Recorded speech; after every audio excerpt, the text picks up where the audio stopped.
हाय, मैं रवि के बिंदास बोल में आपका स्वागत है। देखिए, रामनगर का जो ग्रामीण मंडल है वो बीजेपी को चाहे लोकसभा हो चाहे विधानसभा हो बम्पर जीत देता है। और वही जनता जो बीजेपी को जिताती है वो त्राहिमाम कर रही है। सुबह 3 बजे लाइट गई और शाम को अभी तक 8-9 बजने वाला है। कुछ क्षेत्रों में तो लाइट आई 1 घंटे के लिए फिर चली गई। अब आप ये कह सकते हैं कि गर्मी बहुत ज्यादा है, भीषण गर्मी है।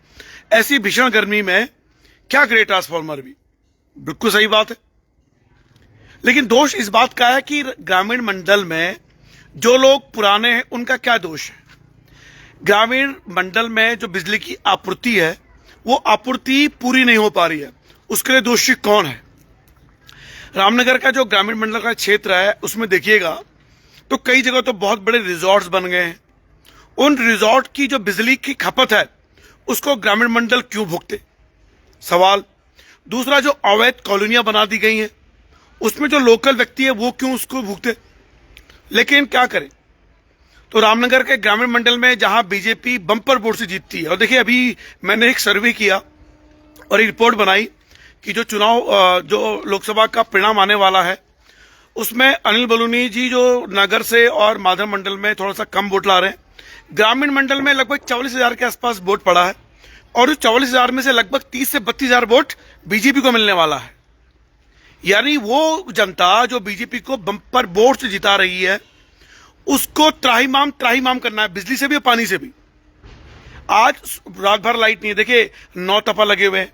9 तपा का मतलब होता है कि जब भीषण गर्मी पड़ती है, लोग इस समय अपने जो बहू बेटियां हैं वो अपने घरों में आई हैं, अपने मायके आई हुई हैं रामनगर में। छोटे छोटे बच्चे हैं, तड़प रहे हैं वो लोग। और गांव में तो लोगों के पास एसी भी नहीं होते। उसके बाद ये आपूर्ति क्यों? क्योंकि इन इलाकों में बहुत बहुत बड़े बड़े रिजॉर्ट बन गए। वो बिजली आपूर्ति वहां जाती है। और आप जानते हैं कि जब 8 बजे लाइट आई, लगभग 7:30 बजे के आसपास, थोड़ी देर में जो वायर था वो वापस फिर ब्लास्ट कर गया। दोष किसका? ग्रामीण मंडल का। जो लोग वोट नहीं कर रहे हैं, जिनके बड़े बड़े रिजॉर्ट्स हैं, वो कभी वोट नहीं करते, वो तो पैसा कमा रहे हैं। और जितने भी रिजॉर्ट्स हैं इन इलाकों में, अगर उन पर आरटीआई लगाई जाए जो ग्रामीण मंडलों में है, तो मुझे लगता है कि हाईकोर्ट तो उन्हें तत्काल प्रभाव से उसी दिन बंद कर देगा कि भैया ग्रामीण क्षेत्रों में खुल कैसे गए। लेकिन कोई नहीं, अंधेर नगरी चौपट राजा। फिलहाल दुर्भाग्य इस बात का है कि सुबह से लेकर शाम तक इंतजार करते रहे। देखिए हुआ क्या, सबसे पहले तो यह है कि देखिए मैं बिजली विभाग की कोई गलती नहीं मानता हूं, बिजली विभाग के अधिकारियों की मैं कोई गलती नहीं मानता हूं, वो तो बेचारे लगे पड़े हैं। लेकिन यहां पर जो समस्या है वो मेरी सरकार से है। वो मेरी सरकार से इसलिए है कि आपने ये नहीं देखा कि रामनगर के इलाके में जो बिजली आपूर्तियां बढ़ रही हैं उस आपूर्ति के लिए जो आप रोस्टिंग कर रहे हैं वो रोस्टिंग किस जगह पर ज्यादा होनी चाहिए। और जब एकदम से लोड बढ़ा तो देखिए ब्लास्ट कर गया वो। अब क्या करें? तो बेचारे ग्रामीण मंडल वाले तो बीजेपी को जिताने की जो सजा भुगत रहे हैं, ऐसा लोग कह रहे हैं। मुझे तो खैर बीजेपी का पत्रकार कहा जाता है, लेकिन मैं उम्मीद करता हूं कि सरकार चेतेगी और इस ग्रामीण मंडल को जो बीजेपी को बम्पर वोट से जिताता है और अनिल बलूनी जी को भी जिता रहा है, तो ऐसा थोड़ा सा गांव में ध्यान दीजिए। अब जो नई अवैध कॉलोनियां बन रही है उन्हें तो ना बनने दे। और देखिए दोबारा से अभी रामनगर के जोगीपुरा के इलाके में बगीचा कटर्स की रिपोर्ट करी हमने, और वहां जो पेड़ कटे हैं, और देखिए हमारे प्रशासनिक अधिकारी रामनगर के, चाहे वो एसडीएम महोदय हों, चाहे वो तहसीलदार महोदय हों, चाहे वो पटवारी महोदय हों, क्या उन्हें पता नहीं होगा कि रामनगर में अभी भी धड़ल्ले से पेड़ कट रहे हैं और अवैध कॉलोनियों का निर्माण हो रहा है? उस पर कोई नजर नहीं है किसी भी अधिकारी की।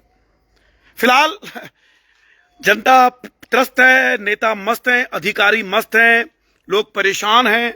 और मैं दंडवत प्रणाम करना चाहता हूं ऐसे अधिकारियों को जिनके कार्यकाल में ये कॉलोनियां विकसित हुई, जिनके कार्यकाल में ये रिजॉर्ट्स बने, और जिन नेताओं के कार्यकाल में ये रिजॉर्ट्स बने, कॉलोनियां बनी।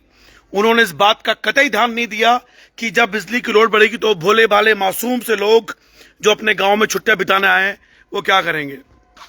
देखिए, तो रवि के बिंदास बोल में आप लाइव देख रहे हैं। अभी जो लाइट है वो लगभग आधे घंटे में आ जाएगी, ऐसा सुनने में आ रहा है। लोगों के इन्वर्टर बोल गए हैं, इन्वर्टर काम नहीं कर रहे हैं। और 9 तपा में जो टेम्परेचर है लगभग 46 से 48 डिग्री सेल्सियस के बीच में है। और उम्मीद भी ये की जा रही है कि ईश्वर इनको सम्मति दे। अब जो नई अवैध कॉलोनियां बने उस पर रोक लगे।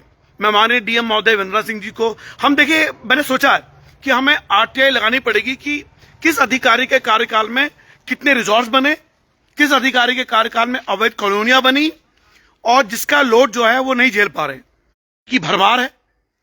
अरे तो भैया, अगर आपको रिजॉर्ट बना रहे हैं उनके लिए अलग लाइन लाइए आप। रामनगर की जो आपूर्ति है और जो बिजली की आपूर्ति रामनगर में, चाहे नगर मंडल हो, ग्रामीण मंडल हो, जो आपूर्ति होती है उस आपूर्ति पर ध्यान देना चाहिए कि कितने एनर्जी चाहिए और कितनी एनर्जी डिस्ट्रीब्यूट की जानी है।